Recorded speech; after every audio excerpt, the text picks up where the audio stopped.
నమస్తే, నేను మీ మందాకిని. సంక్రాంతి అంటే ఏంటి? దాని విశిష్టత అంటే ఏంటి? దాని యొక్క ప్రాముఖ్యత గురించి వివరించడానికి మనతో పాటు ఉన్నారు ఆచార్య మసన్న చెన్నప్ప గారు. నమస్తే గురుజీ. అమ్మ నమస్తే తల్లి. గురుజీ గారు, సంక్రాంతి అంటే ఏంటి?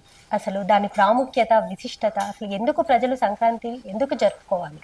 సో దాని గురించి మా ప్రజలకి, ప్రేక్షకులకి కొంచెం వివరించగలరా?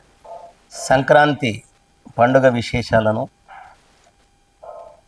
మందాకిని గారు మన ఎల్ న్యూస్ యూట్యూబ్ ఛానల్ ప్రేక్షకులకు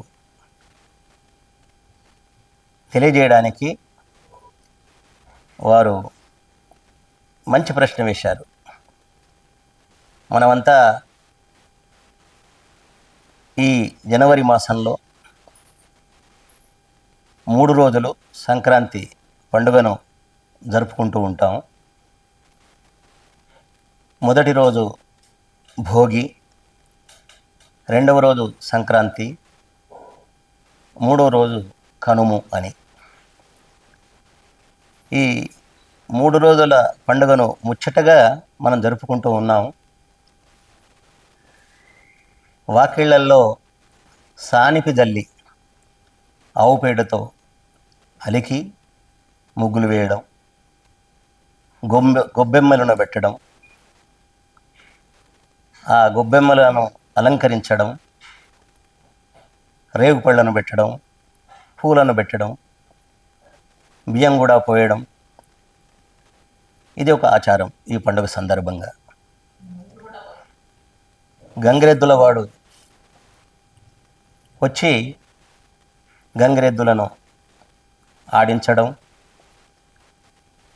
అతడు ఏమైనా అర్థిస్తే అతనికి ఏమైనా నూతన వస్త్రాలు కానీ లేక బియ్యం కానీ డబ్బులు కానీ ఇవ్వడం, ఇది కూడా ఒక ఆచారం ఈ పండుగ సందర్భంగా. ఇక చిన్నపిల్లల కంటే ఈ పండుగ భలే సరదా. వారు ఇళ్లల్లో ఉండరు, ఇళ్ల మీదికెక్కి వాళ్ళు గాలిపటాలతో ఆడుకుంటూ ఉంటారు. ఆకాశంలోకి గాలిపటాలను పంపి ఎవరైనా ఆ గాలిపటాలను కట్ చేస్తే విషాదంలోకి లోనవుతారు. వీరి గాలిపటమే ఇంకొకరి గాలిపటాన్నైనా కట్ చేసి మళ్ళీ తిరిగి వస్తే ఎంతో ఆనందిస్తారు. ఆ సంవత్సరం అంతా ఈ విషయాన్ని చెప్పుకుంటూ ఉంటారు. ఇదొక విషయం. తర్వాత హరిదాసులు ఈ సందర్భంగా వారు పూర్ణ కుంభాలు తల మీద పెట్టుకొని ఇంటింటికి తిరిగి వారు హరికథలు చెప్తూ ఉంటారు. ఈ విధంగా రకరకాలైనటువంటి ఆచారాలతో ఈ పండుగను మనం జరుపుకుంటూ ఉన్నాం. ఈ ఆచారాలు ఎప్పుడు వచ్చాయి? సృష్టి నుంచి వచ్చాయా? కాదు. సృష్టి ఆదిలో మనకొక పండుగ, అది ఉగాది పండుగ. ఉగాది అంటే యుగానికి ఆది అన్నమాట, సృష్టి ఆది అన్నమాట. తర్వాత సృష్టి ఆదిలో వచ్చిన మొదటి పండుగ ఉగాది అయితే రెండవ పండుగ సంక్రాంతి అని నా యొక్క అభిప్రాయం. సూర్యాచంద్రమసౌధాత యథాపూర్వమకల్పయత్ దివంచ పృథివీంచ అంతరిక్షమతోస్వహ. ఇది వేదమంత్రం. భగవంతుడు సృష్టి చేస్తూ మొట్టమొదలు సూర్యుణ్ణి, చంద్రుణ్ణి, తర్వాత ఆకాశాన్ని, అంతరిక్షాన్ని, భూమిని, వీటినన్నిటిని కూడా సృష్టించినట్లు వేదం మనకు చెబుతూ ఉంది. ఈ సూర్యచంద్రాదుల యొక్క గమనానికి, ముఖ్యంగా సూర్యుని యొక్క గమనానికి సంక్రాంతి పండుగకు సంబంధం ఉంది. అసలు సంక్రమణం అంటే సమ్యక్ క్రమణం అన్నమాట. అంటే బాగుగా క్రమించుట అని అర్థం. అది. దీపావళి అంటే దీపముల యొక్క వరుస అని అర్థం. దశహర అంటే దసరా అంటే జ్ఞానేంద్రియాల 5, కర్మేంద్రియాల 5, ఈ 10 కూడా వశంలో ఉంచుకోవడం అన్నమాట. ఇవి పండుగల యొక్క అంతరార్థం. ఆధ్యాత్మికంగా పండుగ యొక్క అర్థం తెలుసుకోకపోతే మానవులకు మోక్షం ఉండదు. కాబట్టి సంక్రాంతి మనకు మోక్ష మార్గంలో ఎలా నడవాలనో సూచిస్తుంది. ఇది గొప్ప విశేషం. ఇదేది ఈ పండుగ యొక్క ప్రాశస్త్యం అని మీకు మనవి చేస్తూ ఉన్నాను నేను. ఉపనిషత్తుల్లో ప్రశ్నోపనిషత్తు ఒకటి ఉంది. ఆ ఉపనిషత్తుల్లో పిప్పలాదుడు అనే ఋషిని కబంది అనే ఒక శిష్యుడు ఒక ప్రశ్న వేస్తాడు. ఈ సృష్టి ఎట్లా మొదలయ్యింది అని ఆ ప్రశ్న. చాలా మంచి ప్రశ్న. ఆ ప్రశ్నకు సంక్రాంతికి సంబంధం ఉందని మీకు మనవి చేస్తున్నాను నేను.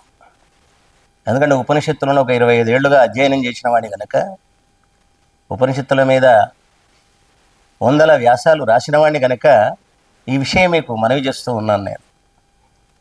పిప్పలాదుని ఆయన అడిగిన ప్రశ్న ఏమిటి అంటే, సృష్టి ఎట్లా మొదలయ్యింది అని. అంటే పరమాత్మ సృష్టిని ఆరంభిస్తూ ఆయన ప్రాణశక్తిని, రై శక్తిని, ప్రాణం రై అనే రెండింటిని సృష్టించాడట. ఈ ప్రాణశక్తికి ప్రతినిధి సూర్యుడైతే రై అనే శక్తికి ప్రతినిధి చంద్రుడట. ఇక్కడ ఈ శక్తులను, ఈ యొక్క ప్రాణశక్తిని, రై శక్తిని, ఈ రెండింటిని మరొక విధంగా విశ్లేషించి చెబితే ఈ ప్రాణశక్తికి భోక్తృశక్తి అని పేరు. రై అనే శక్తికి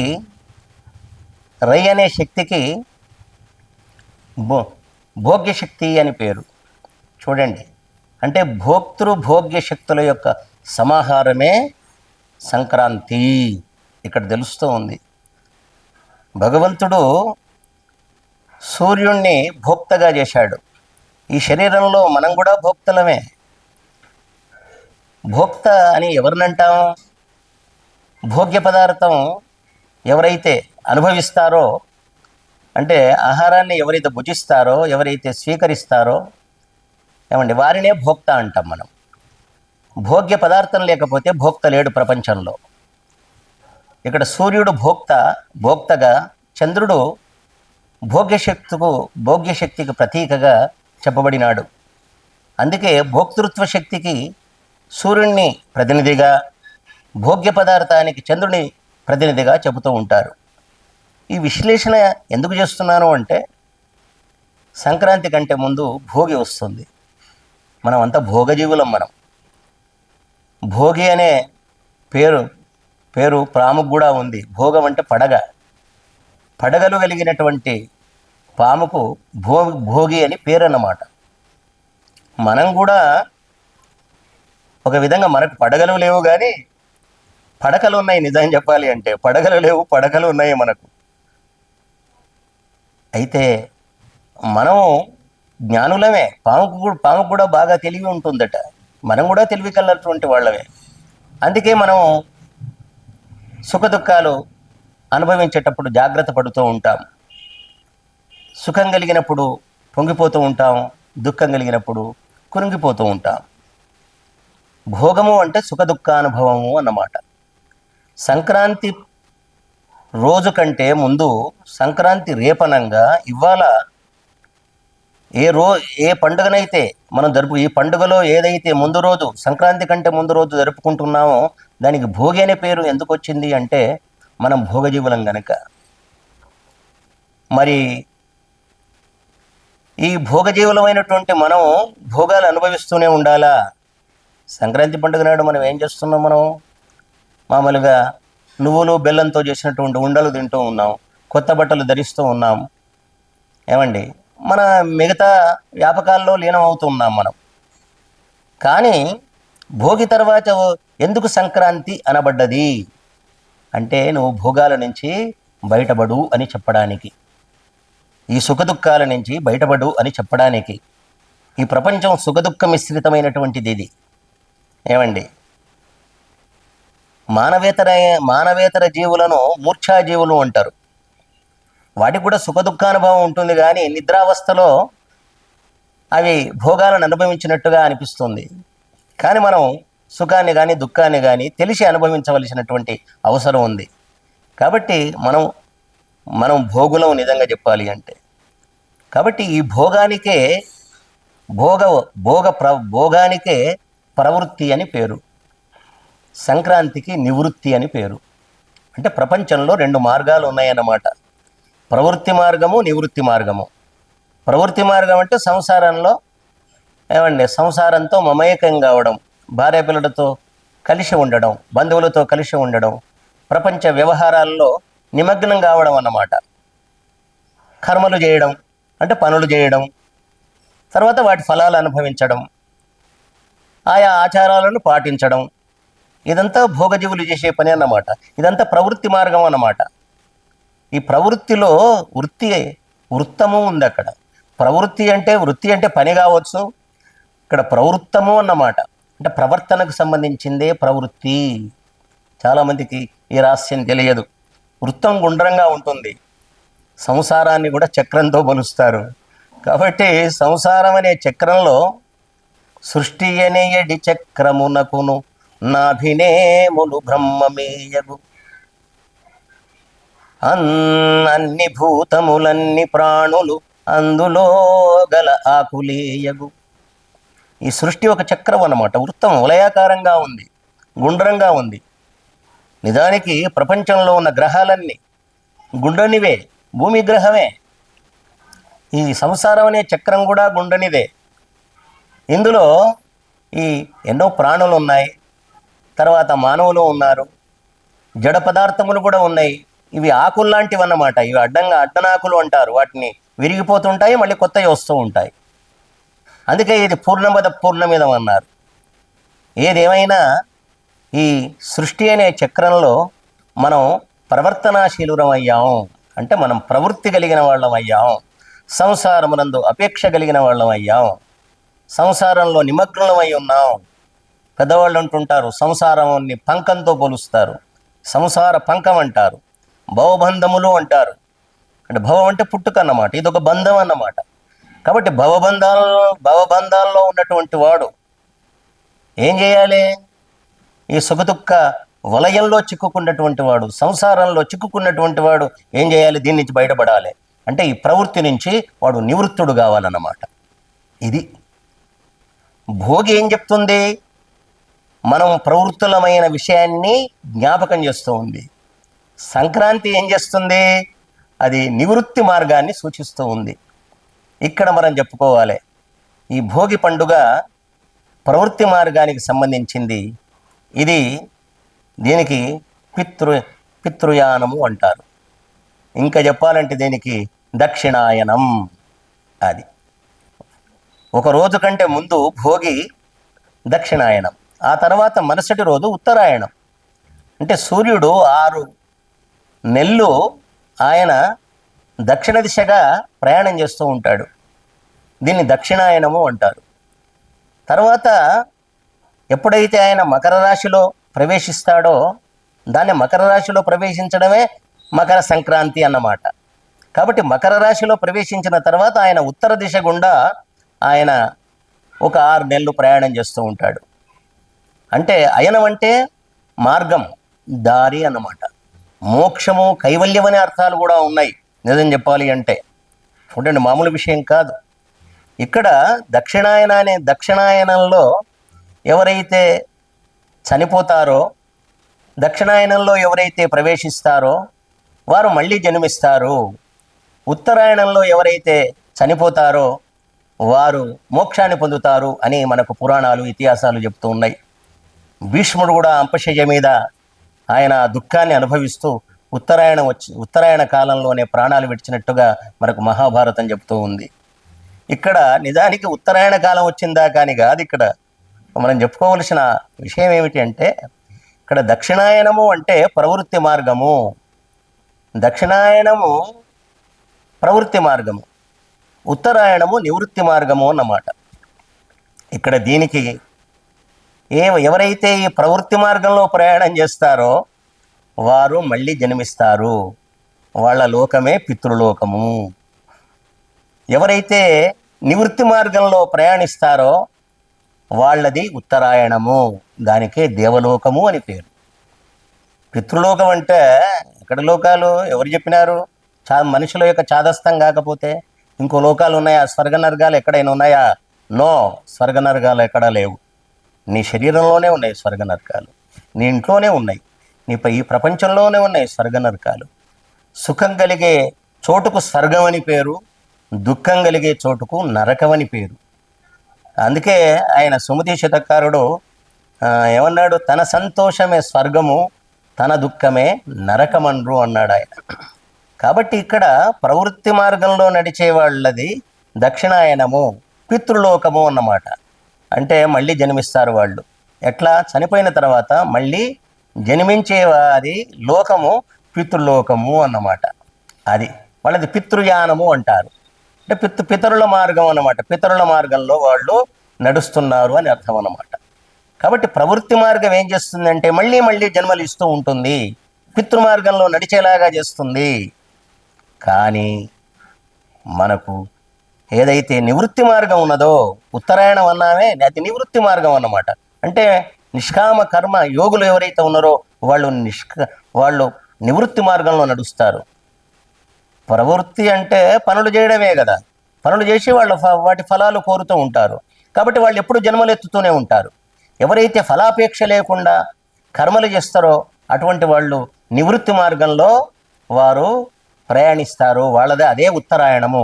వాళ్ళు దేవలోకానికి చేరుతారు. దేవలోకం అంటే మోక్షం అన్నమాట. వేదంలో ఒక మంత్రం ఉంది, సనో బంధుర్జనిత సవిధాత దామాని వేద భువనాని విశ్వ ఎత్ర దేవా అమృతమానశాన తృతీయే ధామన్నద్యైరయంత. ఎంత బాగా చెప్పాడు చూడండి. పరమాత్మనే మనకు నిజమైన బంధువు. సనో బంధుర్ జనిత, అతడే జనకుడు, అతడే విధాత. మనం చేసే పనులన్నీ ఆయనకు తెలిసిపోతూ ఉన్నాయి. ఎవరైతే నిష్కామ కర్మయోగులు ఉన్నారో, ఎవరైతే విద్వాంసులు ఉన్నారో, ఎవరైతే జ్ఞానులు ఉన్నారో, ఎవరైతే యోగులు ఉన్నారో వాళ్ళు ఏం చేస్తారు? వాళ్ళు దేవలోకానికి వెళ్ళి, ఇదే ఉత్తరాయణం ఏమండి, దక్షిణాయనంలో కాదు, ఉత్తరాయణంలో అంటే నివృత్తి మార్గంలో వాళ్ళు ప్రయాణించి వాళ్ళు పరమాత్మలో ఉండి ఆనందాన్ని పొందుతారు అని చెప్తున్నాడు. ఇక్కడ భోగి కూడా అదే అన్నమాట. ఇక్కడ భోగానికి ప్రతినిధి చంద్రుడు, అతని సంక్రాంతికి ప్రతినిధి సూర్యుడు. భోగ్య వస్తువు అన్నమాట. మనకు చంద్రుడు పోషకుడు. చాలామందికి తెలియని రహస్యం ఏమిటి అంటే, ఆ చంద్రుడు తన యొక్క 16 కళల చేత ఆయన ఔషధులను పరిపుష్టం చేస్తున్నాడు. మన ఆహారం అనేది మనకు ఏదైతే లభిస్తుండదో, ఈ ఆహారం మనకు లభిస్తుంది అంటే దానికి కారణం చంద్రుడే. అది కాబట్టి ఆయన భోగ్య పదార్థానికి అంటే రైకి దాన్ని రై అంటారు. రై అంటే భోగ్య పదార్థం అన్నమాట. ఆ భోగ్య పదార్థానికి ఆయన ప్రతినిధి అన్నమాట. కాబట్టి భోగికి ప్రతినిధి చంద్రుడైతే సంక్రాంతికి ప్రతినిధి సూర్యుడు. సూర్యుడిని చేరడం అన్నమాట. అందుకే ఎవరైతే మళ్ళీ జన్మిస్తారో వాళ్లకు హద్దు చంద్రుడు. ఎవరికైతే జన్మ లేదో అటువంటి వాళ్లకు హద్దు సూర్యుడు. అంతే దేవలోకాన్ని చేరుతారన్నమాట. వాడు సూర్యలోకాన్ని చేరుతారన్నమాట. మళ్ళీ జన్మించేవాడిది పితృలోకము, మళ్ళీ జన్మించని వాడిది సూర్యలోకము. ఆ సూర్యలోకమే దేవలోకము, ఈ చంద్రలోకమే పితృలోకము అన్నమాట. ఇవి చాలా రహస్యాలు ఈ సంక్రాంతి సందర్భంగా మనం తెలుసుకోవలసినటువంటి అవసరం ఉన్నది. ఆధ్యాత్మికంగా తెలిసినటువంటి వాళ్ళు పిల్లలు గాలిపటాలు ఎగిరేయొచ్చు ఏమండి, మహిళలు వాళ్ళు గొబ్బెమ్మలు పెట్టొచ్చు ఏమండి, తర్వాత వాళ్ళు గంగిరెద్దుల ఆటలు ఆడించవచ్చు. ఇవన్నీ ఆచార వ్యవహారాలు అన్నమాట. వీటిని మనం ఏమి వద్దనకూడదు. ఎందుకంటే మన మతానికి సంబంధించినటువంటి ఆచారాలను మనం పాటించినప్పుడే మనం ఆ మతానికి చెందినటువంటి వాళ్ళం అవుతాం. వీటిని వద్దనడం లేదు. కానీ ఒక తాత్విక చింతన కలిగి ఉండడానికే సంక్రాంతి అనే పండుగ నిర్దేశింపబడింది అన్నమాట. అందుకే అయనములు 2 అన్నాం మనం. ముఖ్యంగా ఇక్కడ 2 చూడండి. నిజానికి మనకు ఉత్తరాయణం మార్గశిర మాసం నుండి వైశాఖ మాసం వరకు ఉత్తరాయణం అంటున్నాం మనం, మామూలుగా కాలగమనాన్ని లెక్కిస్తూ. తర్వాత దక్షిణాయనం ఏమో జ్యేష్ఠ మాసం నుండి కార్తీక మాసం వరకు అంటున్నాం. కానీ ఇవి వ్యవహారానికి సంబంధించినటువంటి విషయాలే. కానీ దక్షిణాయనం అంటే మళ్ళీ జన్మ ఎత్తడానికి అవకాశం ఇచ్చే ఒక దారి. ఉత్తరాయణం అంటే మళ్ళీ జన్మ లేకుండా చేయడానికి ఒక దారి, గొప్ప దారి అన్నమాట. కాబట్టి ఎన్ని విషయాలు చెప్తున్నాను చూడండి. నేను ఇక్కడ పితృలోకము అన్నాను, దేవలోకము అన్నాను, ఇక్కడ దక్షిణాయనము అన్నాను, తర్వాత అక్కడ ఉత్తరాయణము అన్నాను. ఏమండి, తర్వాత ఇక్కడ ఇది ప్రవృత్తి మార్గము అన్నాను, అక్కడ నివృత్తి మార్గము అన్నాను. ఇన్ని పేర్లు అన్నమాట. మొత్తం మీద సంక్రాంతి, స్క్రమణం. క్రాంతి అంటే ఏంటి? క్రాంతి అంటే మార్పు, చేంజ్ అనమాట. క్రాంతి అంటే చేంజ్ అనమాట. కాంతి అంటేనే వెలుగు, క్రాంతి అంటే చేంజ్ అనమాట. అంటే ఒక దాని నుంచి మరొక దానికి వెళ్ళడం అన్నమాట. మన మామూలుగా ఒక రాశి నుంచి మరొక రాశికి ఆయన వెళుతూనే ఉంటాడు. 12 మాసాలు ఒకే రాశిలో ఉండడు. కాబట్టి ఆయన ఒకే దిశలో ఉండడు, ఒకే దిశలో కూడా ఉండడు. ఆయన దిశలో మారుస్తాడు, దశలో మారుస్తాడు. కానీ మన దశలను మనం మార్చుకోవాలి. మన దశలు ఎన్ని దశలు ఉన్నాయి? బాల్య దశ ఉంది, యవ్వన దశ ఉంది, వృద్ధాప్యం అనే దశ ఉంది. ఏమండి, తర్వాత మరణం, అదొక దశనే. నిజంగా చెప్పాలి అంటే ఇన్ని దశలు ఉన్నాయి. ఈ దశలన్నీ దాటాలి మనకు, ఈ అవస్థలన్నీ దాటాలి మనకు. వీటిని అవస్థలని కూడా అంటారు. బాల్యావస్థ, యవ్వనావస్థ, వృద్ధావస్థ. ఏమండి, తర్వాత చివరిదేమిటి? మరణావస్థ అంటారు. అంతేకాదు మనకు దీంట్లో జాగ్రత్త అవస్థ, స్వప్నావస్థ, నిద్రావస్థ, సమాధ్యవస్థ, తర్వాత మోక్షావస్థ. చివరిది మోక్షావస్థ అన్నమాట. అందుకే నేను అప్పుడప్పుడు అంటుంటాను, మన ఎన్ని అవస్థలు, భగవంతునిది మాత్రం వ్యవస్థ. ఆయన వ్యవస్థ అన్నమాట. చాలా గొప్పగా ఆయన సూర్యుడిని ఎవడు నిర్మించాడు, చంద్రుని ఎవరు నిర్మించాడు, ఈ ఆకాశాన్ని ఎవరు నిర్మించాడు, ఈ పంచభూతాలను ఎవరు నిర్మించాడు, ఆ పాంచభౌతికమైన ఈ శరీరాన్ని ఎవరిచ్చారు, ఇందులో ఇంద్రియాలు, ప్రాణాలు ఇవన్నీ మనకు ఆటోమేటిక్గా అయ్యాయి. మనం తయారు చేసుకోలేదు. మనం తల్లి గర్భం నుంచి మనం బయటికి వచ్చినప్పుడు మంచి ఒక పూర్ణ శరీరంతో మనం వస్తాం. కాబట్టి ఇక్కడ పూర్ణ శరీరంతో వచ్చినటువంటి మనం పూర్ణ పురుషులం కావాలి, ఒక పూర్ణత్వాన్ని పొందాలి. పూర్ణత్వాన్ని పొందాలి అంటే మనిషి భోగాలు అనుభవించకూడదని చెప్పడం లేదు. ఏమండి, నువ్వు భోగివిగా అని భోగి చెప్తుంది. అంతేకాదు ఈ భోగాల నుంచి, ఈ ప్రవృత్తి మార్గం నుంచి నీవు బయటపడు. బయటపడితే నీకు మోక్షం. అది దేవలోకం. అంటే దేవలోక సూచి అన్నమాట సంక్రాంతి. భోగి మళ్ళీ జన్మించడానికి సూచి అయితే ఏమండి, సంక్రాంతి అనేది జన్మలేనటువంటి జన్మరాహిత్యానికి సంబంధించినటువంటిది అన్నమాట. కాబట్టి ఎన్ని పుస్తకాలు రాసినా సంక్రాంతి పండుగ గురించి రాయొచ్చు. కానీ ఇది ఒక తాత్విక చింతనలోంచి మనం తాత్విక చింతనకు మనం ప్రాధాన్యం ఇచ్చినప్పుడు ఈ విషయాలన్నీ మనకు తెలుస్తాయి. ఒక మంత్రం ఉంది వేదంలోనే, రై అనే దానికి, అగ్నేనయ సుపథారాయ అస్మాన్ విశ్వాని దేవ వయునాని విద్వాన్ యుయోజ్యస్మజ్జుహురాణమేనో భూయిష్టాంతే నమ భుక్తిం విధేమ. అద్భుతమైనటువంటి మంత్రం అన్నమాట. వేదాన్ని చదివితే ఏ పండుగ ఉందో తెలుస్తుంది, మనం ఏ పండుగను ఏర్పాటు చేస్తున్నామో తెలుస్తుంది. ఏదో భగవంతుడు ఈ పండుగలు పెట్టాడు అంటారు.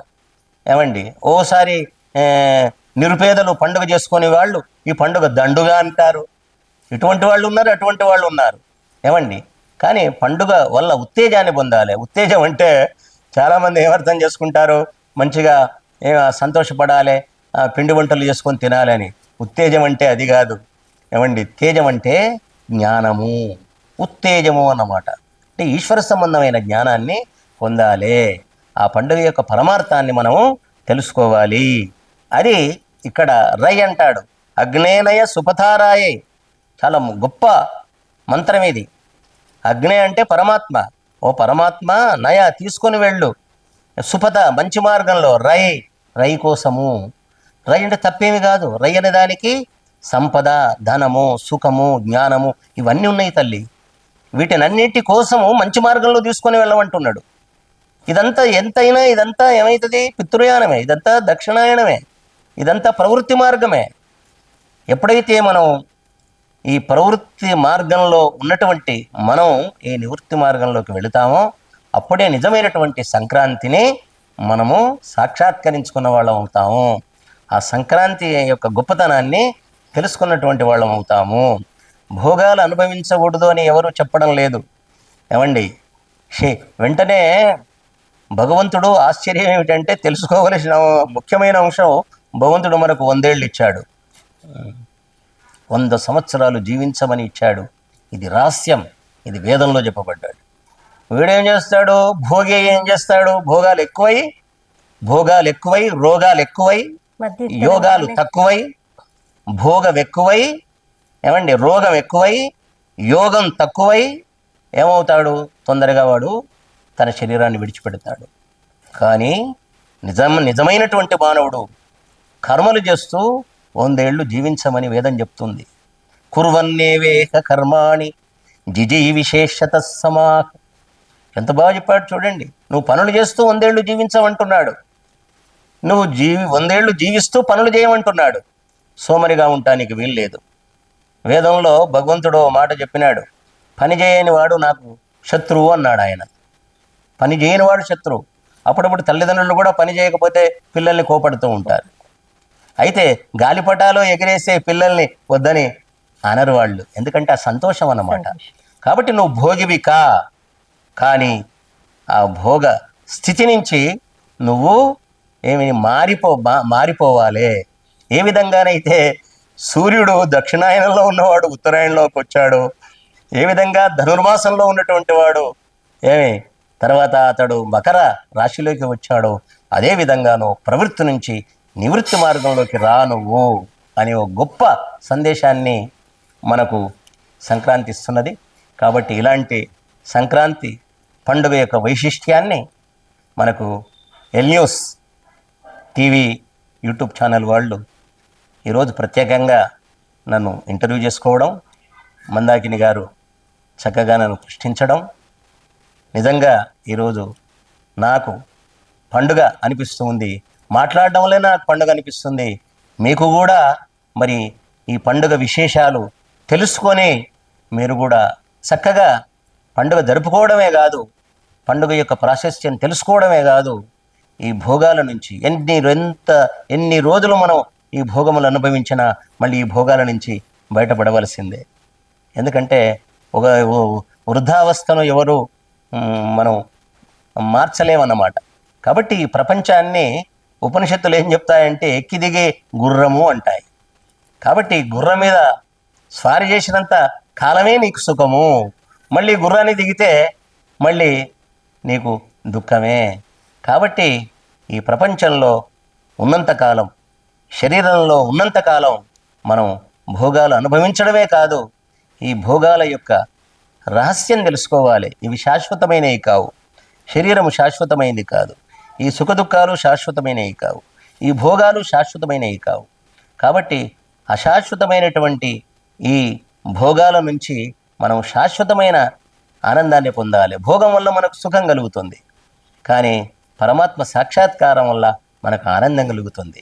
కాబట్టి అలాంటి పరమాత్మ సాక్షాత్కారాన్ని పొందు, నివృత్తి మార్గంలో నడిచినట్లయితే నీకు అవకాశం ఉంటుంది అని మనకు సంక్రాంతి పండుగ తెలియజేస్తుంది.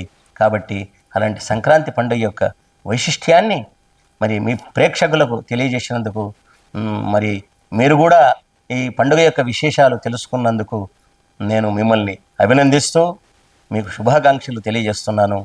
ఓం శాంతి శాంతి శాంతి. విన్నారు కదండి, గురుగారు చెప్పిన సంక్రాంతి యొక్క విశిష్టత గురించి. చాలా చక్కగా సంక్రాంతిని రిసీవ్ చేసుకొని చాలా చక్కగా జరుపుకుంటారని సెలవు తీసుకుంటున్నాను.